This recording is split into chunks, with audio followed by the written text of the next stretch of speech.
अगर आप first year से पढ़ाई कर रहे हो तो फर्स्ट 2 ईयर अगर आपने अगर 2 ईयर्स में भी अगर कोचिंग ले लिया तो आपके पास ऑलरेडी एक प्री प्लान मतलब आपका सिलेबस कंप्लीट हो जाएगा।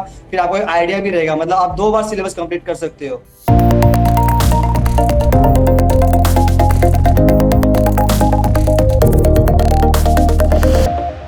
Hello guys, welcome to FS. तो चलिए गाइज, आज के डेट में हम आपके सामने एक बहुत ही अच्छे चेहरे से आपके सामने मुलाकात कराते हैं और इन चेहरे से मिलिए और आप ही के बीच में रहने वाले ये व्यक्ति हैं। इनका नाम है अबिद कुरैशी जी, जो कि इस बार आईआईटी जैम में 288 रैंक लाए हैं, जो कि बहुत ही अच्छा रैंक माना जाता है। तो चलिए इनसे पूछते हैं, आज इन्हीं के बारे में जानते हैं कि किस तरीके से इन्होंने अपनी स्टडी की और किस तरीके से इस ग्रेट अचीवमेंट को इन्होंने ऑब्टेन किया। तो चलिए हम बात करते हैं सबसे पहले कि इनका इंट्रोडक्शन के बारे में जानते हैं। तो चलिए अभी जी, आप अपने इंट्रोडक्शन के बारे में कुछ बताइए, हमारे अपने दोस्तों के लिए कुछ बताइए। Yes sir. मेरा नाम आबिद कुरैशी है। मैं कोपरखैरणे वाशी मुंबई में रहता हूँ। मेरा स्कूलिंग अंजुमन इस्लाम वाशी से हुआ है और मेरा जो बोर्ड्स एचएससी था 12th स्टैंडर्ड वो कर्मवीर भावराव पाटिल कॉलेज वाशी से हुआ है। फिर उसके बाद मैंने नीट का भी एग्ज़ाम दिया था, जो कि अनफॉर्चुनेटली सक्सेसफुल नहीं था। तो उसके बाद मैंने फिर एक्सप्लोर किया कि अदर करियर ऑप्शंस क्या हो सकते हैं आगे फ्यूचर के लिए मेरे। तो मुझे केमिस्ट्री पहले से पसंद था, तो मैंने नॉर्मली जस्ट बीएससी में एडमिशन ले लिया स्वामी विवेकानंद कॉलेज चेंबूर में। हम्म। उधर पे मैं जब गया तो आज के टीचरों से मुझे पता चला आईआईटी के बारे में, क्या ये एक अच्छा अपॉर्चुनिटी है जहाँ से अपने मास्टर्स फ्रॉम केमिस्ट्री आईआईटी से परस्यू कर सकता हूँ, जो कि एक नेशनल लेवल एग्जाम है। तो उनके गाइडेंस और सपोर्ट की वजह से मैंने वो प्रिपरेशन स्टार्ट किया और फिर आज हो गया क्लियर। तो आपको कितना ड्यूरेशन लगा इस अचीवमेंट के लिए? कितना टाइम लग गया आपको तैयारी करने में? मैंने लास्ट 1 ईयर से मतलब मैं पढ़ तो मतलब स्टार्टिंग से ही रहा हूँ, मतलब जब मैंने एडमिशन लिया था बीएससी में पढ़ तो तब से ही रहा हूँ, पर मतलब वो पढ़ाई होती नहीं है मतलब स्टार्टिंग से अच्छे से। पर जब लास्ट 1 ईयर से मैंने फुल डेडिकेटेडली अच्छे से पढ़ा हूँ, तो हाँ लास्ट 1 ईयर मतलब मेरा मेन था। हम्म। तो नीट से कुछ हेल्प मिला था कि नहीं आपको, क्योंकि केमिस्ट्री तो वहां पे भी पढ़ा था आपने?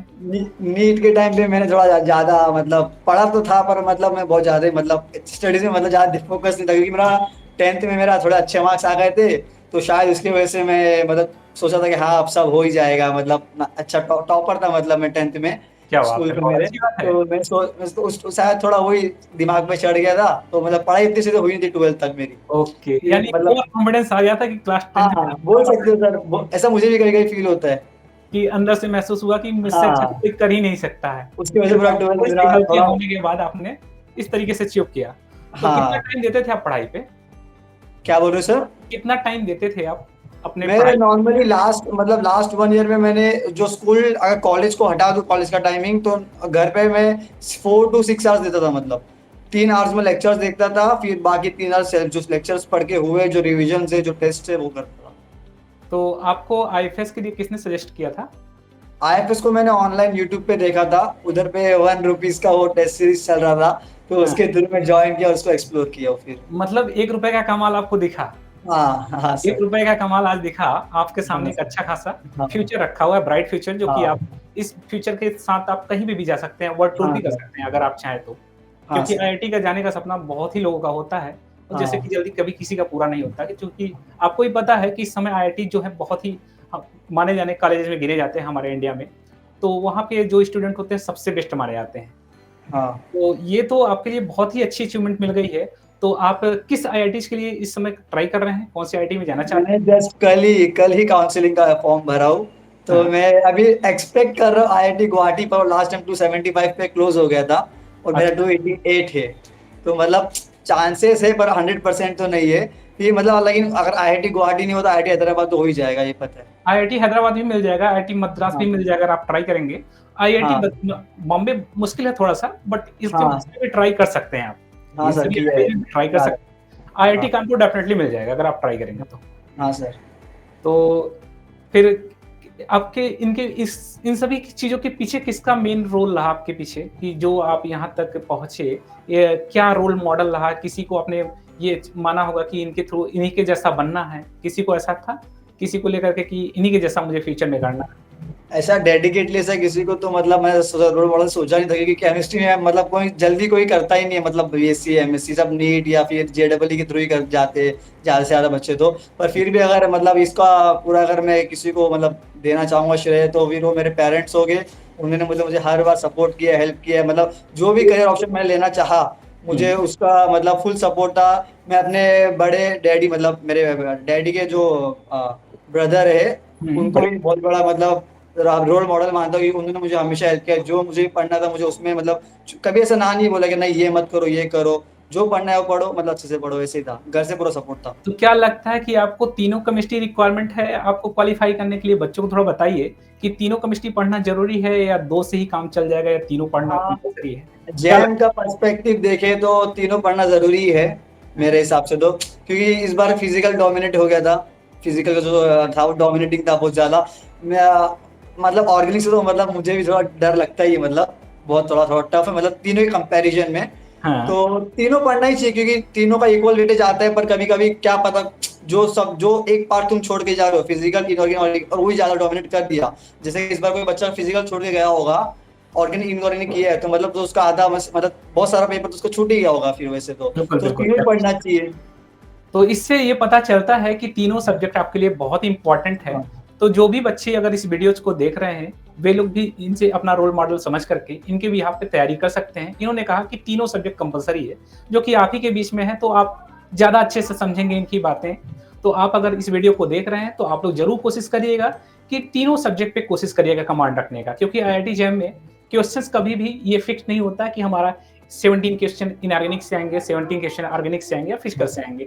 तो कभी-कभी क्वेश्चंस फ्लक्चुएट होते रहते हैं, ओके, कभी हाँ। ज़्यादा, कभी कम, तो ऐसे देखने को मिलते हैं। तो चलिए बहुत अच्छा है।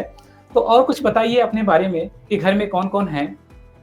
घर में मतलब मेरे मम्मी है, पापा है, एक छोटा भाई है, हुँ, और फिर वही बड़े अब्बा है, उनकी वाइफ है, फिर उनके दो वो है, एक बेटा एक बेटी है उनको। ओके। पिताजी क्या करते हैं आपके? डैडी मेरे एक नॉर्मल जॉब करते हैं कंपनी के अंदर। वो ओके। कंपनी सप्लाईज की है, पर डैडी वहाँ जॉब करते हैं सिर्फ। तो यानी एक मतलब हम यहाँ से एक मीन्स निकाल सकते हैं कि आपने कहा कि सर मतलब कॉलेज को टाइम को छोड़ कर के मैं जो केवल घर पे जो पढ़ाई करता था 4 से 5 आवर पढ़ाई करता था। हाँ, हो जाता था। ये भी हो सकता है कि आपने ऑलरेडी जो नीट में पढ़ा था उसका कुछ हेल्प मिला हो। मिला? नीट का नीट का हेल्प तो नहीं हुआ सर। जो बेसिक फर्स्ट ईयर मैंने स्टार्ट किया था ना पढ़ाई करना, बेसिक फर्स्ट से स्टार्ट किया था।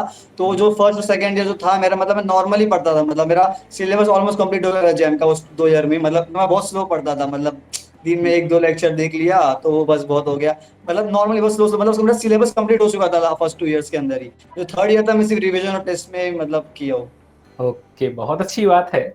तो चलिए, तो गाइज़ देख लीजिए आप लोग इनसे मिलिए अबिद कुरैशी जी से आप लोगों ने देखा इनका एक अच्छा खासा इन्होंने रैंक अचीव किया है और इनके सपने जो हैं आईआईटी जाने के थे और ये पूरे हो गए। तो आप भी ऐसा कर सकते हैं। तो इसके लिए क्या कहना चाहेंगे आप आईएफएस को लेकर के कि आईएफएस से क्या-क्या हेल्प मिली आपको?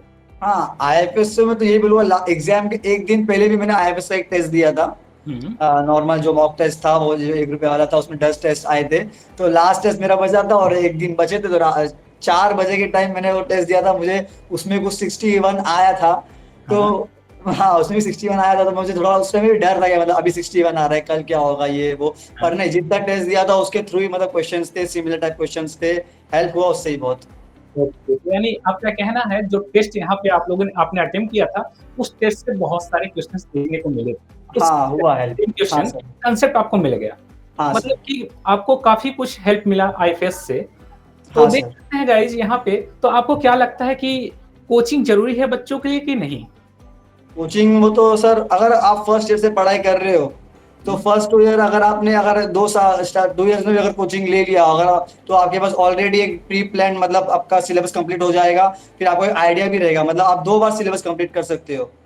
बिल्कुल, कोचिंग ये अगर पॉइंट लोगे तो वाली एक। बात है। हाँ, इनका कहने का तो मतलब ये है कि अगर आप टाइम से कोचिंग जॉइन कर लेते हैं, तो आपको जो लंबा टाइम खींचने वाले किसी भी चीज़ को अचीव करने के लिए 3 साल, 4 साल, उसको एक ही बार में या 2 बार में अटेम्प्ट में आप हाँ उसको अचीव सर, कोचिंग का ये एक फायदा है जो मुझे हुआ है कि मतलब एक प्री प्लान मतलब फोकस था क्या क्या पढ़ना है, कैसे पढ़ना है, कितना पढ़ना है। तो वो इम्पोर्टेंट। अगर कोई नॉर्मल अगर स्टूडेंट अगर डायरेक्ट बिना कोचिंग के करे हो तो पूरी बुक पढ़नी पड़ेगी उसे। उसको मतलब कहते बहुत। हैं बैल वाली पढ़ाई, उसको बोलते हैं बैल हाँ, की तरह पढ़ाई करना, स्मार्ट स्टडी नहीं बोलते हैं।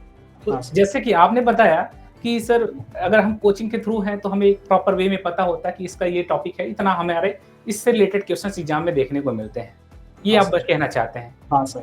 बहुत अच्छी बात है। तो देखिए स्मार्ट स्टडी करने का तरीका आप लोग भी देखिए अबिद कुरैशी जी से। अबिद कुरैशी जी का कहना है कि पूरे सिलेबस को लेके मत बैठ जाइए, वही टॉपिक को कवर करिए जिससे लगे कि हमारा ये बहुत इंपॉर्टेंट है।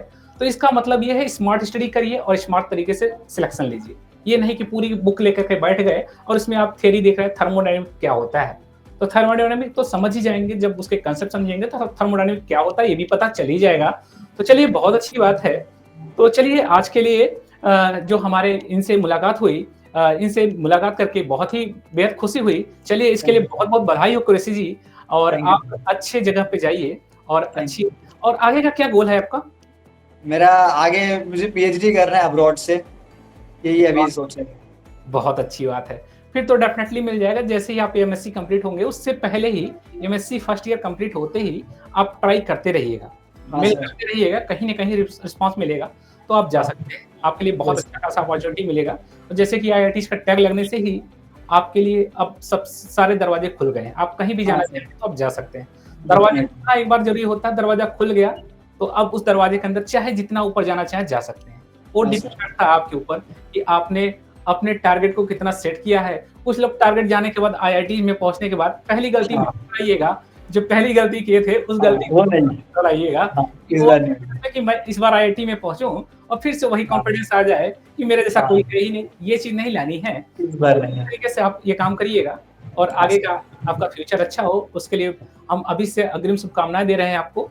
तो चलिए शुक्रिया। आज के लिए बस इतना ही और इसी तरीके से आप लोग हमारे साथ जुड़े रहिएगा।